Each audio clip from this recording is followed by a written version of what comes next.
Olá, hoje é sexta-feira, 17 de junho. A produção de morangos em estufa como alternativa de renda para produtores rurais. Como está a produção dos hortigranjeiros aqui da região? Para falar sobre o assunto, nós vamos receber no estúdio o engenheiro agrônomo da Emater, Ivan Guariente. Como foi o encontro do escritor, skatista e músico Manu Maltês com acadêmicos e professores aqui na UPF. Tem também informações sobre o esporte na região e dica de cinema para o fim de semana. E ainda no quadro Acorde, uma banda passofundense de rock e pop nacional que entre suas propostas musicais inclui um tributo a Tim Maia. O canal de notícias está só começando, então fique com a gente porque você sabe, né? Aqui encontra mais conteúdo.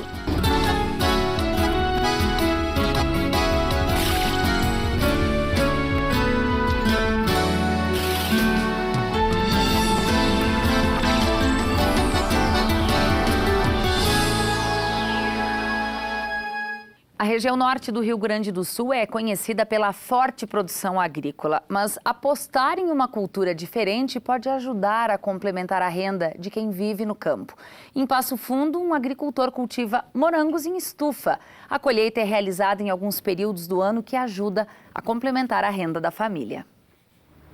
O Darley Matiolo aposta na produção de morangos para complementar a renda da família. Nos últimos 2 anos, ele transferiu a produção para essa estufa. Nos mais de 500 metros quadrados, os quase 5.000 pés de morangos são responsáveis por produzir 315 quilos da fruta por mês. O morango dentro do ambiente desse aqui protegido, ele corresponde muito mais à produção, né? Onde ele está protegido de insetos, né? E assim, intempéries, chuva em excesso, pedra, calor excessivo, né? Então assim você consegue controlar tudo que você quer aqui dentro dessa estufa aqui, né? As mudas vieram do Chile e produzem de junho a janeiro. Com a chegada do inverno, os cuidados devem ser intensificados para que a produção não se perca ao longo do ano. Toda a manutenção e limpeza da estufa é feita de forma manual. A produção é comercializada em casa e também na feira do Parque da Gari. A nossa produção ela é toda comercializada, né, praticamente. Hoje a gente tem mercados, né, que a gente fornece.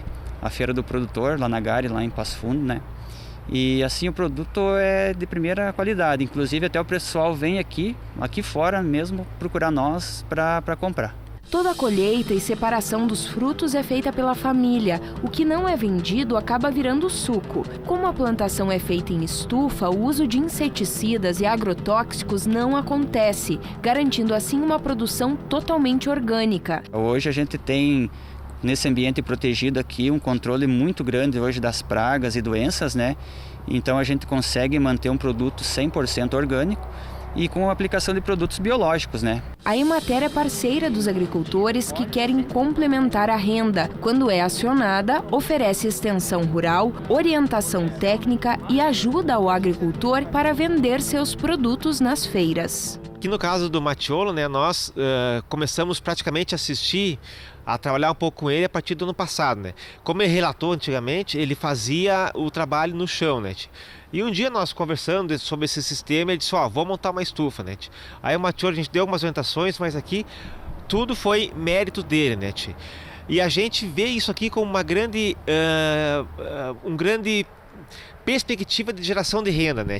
Para garantir a produção orgânica é preciso seguir uma série de processos. O resultado é um alimento livre de produtos químicos que são usados pela maioria dos agricultores. Mas para garantir essa qualidade é necessário investimento. A gente pode construir alguns nichos de mercado, né? E esse aqui a gente considera como um nicho muito importante. Você não usar o controle, não usar a prática, né, dos agrotóxicos. Mas, por sua vez, tem que ter uma tecnologia alicerçando isso, né? No caso aqui do Matiolo, essa estufa, que é um ambiente totalmente fechado, um ambiente onde ele tem as telas de proteções, onde evita primeiramente a entrada de insetos. Você tem uma cobertura plástica que evita o molhamento das folhas, né? A temperatura você controla fazendo o manejo das cortinas. Nós temos um tripé onde tu consegue minimizar o efeito de doença, você consegue minimizar a entrada de insetos.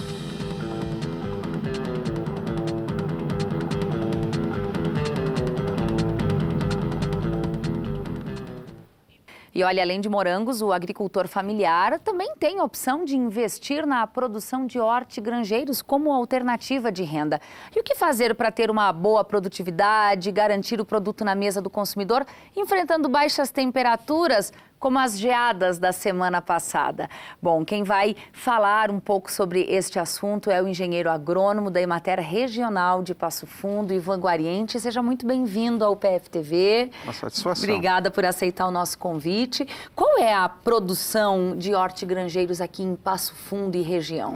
Bom, a produção de hortigranjeiros hoje já é uma atividade empresarial na região. Nós temos em torno de 4.000 hectares de hortaliças, frutos e legumes e folhosas, e nós produzimos aí 99 a 100 mil toneladas. Já agricultores já bem tecnificados na produção. Esses números, eles são satisfatórios com relação ao potencial que as nossas terras, que a nossa região tem? Algumas culturas, sim. Por exemplo, batata, né, com 2.500, 2.600 toneladas, hectares, já é uma produção de exportação. Couve-brócolis é uma produção de exportação, couve-flor é uma produção de exportação. A alface já atingimos quase o mercado local, a possibilidade de venda local. E aí tem outras possibilidades, por exemplo, batata doce, uma cultura pouco produzida na região, aipim, pouco produzida na região. Enfim, nós temos 32 hortaliças comerciais na região e tem boas possibilidades de negócios, inclusive, como vocês estavam falando aí no moranguinho, né? Pois um grande o senhor dizia negócio, que era um grande negócio, né? Negócio. Nós temos 15 hectares de moranguinho aqui na região, né? E nós poderíamos multiplicar isso por 4, 5 vezes, né? Porque a região produtora de moranguinho, por deficiência de mão de obra, tem muitos produtores empresariais que estão abandonando a atividade, então vem para nós uma grande oportunidade de produzir moranguinho em estufa em ambiente protegido. Bom, o senhor tem muita vivência como engenheiro agrônomo, muita experiência também na Emater. Que culturas o senhor recomendaria e que hoje o produtor ainda não investiu e que pode ser aí um bom negócio para os agricultores da região? Bom, tudo depende do mercado onde ele vai vender. Se ele vai vender para grandes empresas, grandes redes de supermercados, ou vai vender em feira do produtor. Mas o que nós observamos, assim, que nós temos um mercado aberto ainda, como eu te falei, moranguinho, que é uma fruta, né? Aipim, batata doce, né? Aí você entra um mercado grande que tem na região é de cebola, né? Nós produzimos quase 200 hectares de cebola, mas ainda há um grande mercado para cebola, beterraba, cenoura. E aí temos que pepino em conserva, é um grande mercado que realmente precisa bastante produção, não consegue nem abastecer as feiras do produtor. E o famoso tomate, né, que a nossa produção de tomate na região é bem pequena, né? Bom, para enfrentar as baixas temperaturas, semana passada tivemos geada durante vários dias seguidos, né, a formação de geada. Quais são as recomendações técnicas? É muito interessante quando eu observei os dados. Nós fizemos o levantamento, terminamos hoje o levantamento, né? Tem muitos municípios, por exemplo, Carazinho, Sananduva, Tapejara, uma boa parte de Passo Fundo, Lagoa Vermelha, que as produções em ambientes protegidos tem alguns municípios que é 100%, né? Então, de perda? Não, 100% de ambiente protegido, já perfeito. Sem perdas. Cobrindo, né, fazendo a cobertura para que não haja perda por parte do produtor. O moranguinho 100%, como disse, não é uma fruta, né, 100% em ambiente protegido. As alfaces em semi-hidroponia e em estufas, todas com produções altíssimas. As nossas perdas aqui de alface ficaram entre 40%, 50% de perda, porque estão em ambiente protegido. Agora, o que ficar em ambiente aberto, assim, as nossas perdas foram de 70% a 100%. Então, o futuro da horticultura é ambiente protegido, porque você tem produtividades altíssimas, né, e livre da geada, né? Da geada, do excesso de chuva, enfim, dessas coisas. Mas você tem batata, por exemplo, né? Cenoura, beterraba, enfim, as raízes e tubérculos que você não... Hoje não tem ainda uma tecnologia viável para ambiente protegido. Então, mas elas também são bastante resistentes ao frio, né? Bom, as recomendações aqui estão dadas. Muito obrigada pelas informações e um ótimo final de semana. Igualmente. Obrigada. Bom, no final da década de 80, o então prefeito de São Paulo, Jânio Quadros, proibiu o uso de skate nas ruas da cidade. Não explicou o porquê, apenas proibiu. Naquela época, Manu Maltese era um skatista que curtia os desequilíbrios e as sensações que o esporte provocava. Anos depois, em 2007, a proibição ajudou Manu a trazer o skate para dentro de um livro, publicado só em 2014. Bom, o paulistano autor da obra Desequilibristas participou ontem à noite de mais uma edição do projeto Livro do Mês. Veja só como foi. Porque a imaginação sempre desequilibra, porque a vertigem distorce a vista. Esse trecho está no livro Desequilibristas, de Manu Maltese. Sensível a vários tipos de expressões, Manu cria no leitor certa instabilidade humana, pela capacidade de se apropriar, comunicar e fundir música, literatura e ilustração, desenvolvendo um campo de imobilidade quando coloca o skatista, que é o personagem central da sua obra, no contexto da mobilidade urbana. Falo que é um livro sobre a imobilidade urbana, né? Porque tá tudo congestionado, tudo, às vezes as artérias estão todas entupidas, né? E o skate ele é um sinal disso também. Eu acho assim, até que eu tava pensando assim que toda pista de skate, eu estou totalmente a favor da pista de skate, mas ela tem um quê de zoológico, né? Você aprisiona os skatistas ali naquele lugar, vocês podem ficar nesse espacinho aqui. E a raiz do skate não é essa. O skate ele é justamente você se apropriar de lugares que não seriam para o skate, né? Os lugares até que ninguém olha, que ninguém presta atenção. Às vezes embaixo do viaduto tem uma transição que as pessoas... Então aquele lugar vira um parque de diversão para quem nunca imaginou que ali alguém ia se divertir naquele lugar. Um corrimão de escada, né? Um corrimão...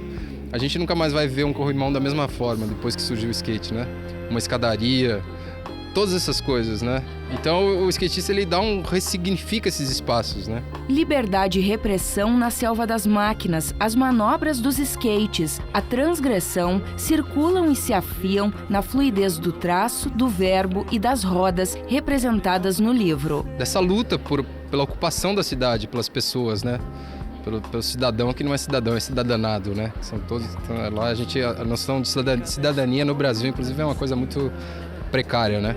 Veio daí, dessa coisa de uma paixão antiga que reacendeu e de refletir muito sobre essa vivência na cidade. O skate é um dos movimentos culturais que mais se apropria do espaço urbano contemporâneo. Para Manu, que também é músico e compositor, o skate funciona como um instrumento de percussão na cidade. E foi entre a infância e a adolescência que ele se sentiu provocado pela prática. É difícil definir o que é o skate, se é um esporte, né, um meio de transporte, para muita gente é um modo de vida, mesmo a filosofia de vida, né? Tem a ver com dança, tem a ver com música. Para mim é quase uma intervenção artística, né, na cidade, né? Um skatista, ele é muito isso também. Então, tudo isso ajudou, tudo isso foi, né, tá presente no livro. Que abre também portas mesmo para nós, dos artistas locais, né? Que muitas vezes não tem a mesma visibilidade, assim, não tem tanto crédito.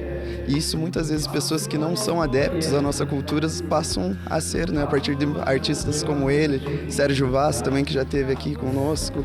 Todas as pessoas que são movimentadores culturais é muito importante para a cultura underground, né? Para que ela se expanda cada vez mais. Já são 5 livros lançados, 3 CDs e 3 filmes, nos quais ele dirige, atua e anima. A convite do projeto Livro do Mês, Manu veio a Passo Fundo para falar da mais recente obra, com estudantes e professores da rede pública e privada de ensino. Também conversou com alunos e educadores da UPF. Nos encontros abertos à comunidade, ele apresentou mais um dos seus talentos, com a música.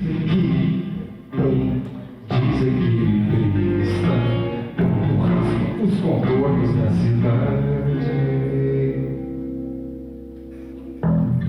geram uma certa tensão, cria uma terceira via. Se por um lado ele desgasta, por outro ele afia. O Cine de Passo Fundo realiza até às 4 horas da tarde desta sexta-feira o Mutirão do Emprego. É o segundo Empregar RS. Hoje pela manhã, uma enorme fila se formou próxima à sede do Cine. São ofertadas 110 vagas para diversas áreas e mais 50 vagas exclusivas para pessoas com deficiência. 29 empresas estão lá com vagas de emprego. Uma estrutura especial foi montada na agência para dar conta da grande demanda. Cerca de 100 candidatos entram por vez. A média de duração de atendimento é de 5 minutos. 10 guichês atendem as pessoas interessadas. É necessário apenas apresentar a carteira de trabalho. No ano passado, o Empregar RS conseguiu atender 1.000 pessoas, das quase 2.000 que procuraram o Cine. Este ano, a expectativa é por um público maior. Veja depois do intervalo, no quadro Acorde, o trabalho da banda Impressão Sua. O grupo faz um tributo a um dos maiores cantores brasileiros de todos os tempos. Nós já voltamos.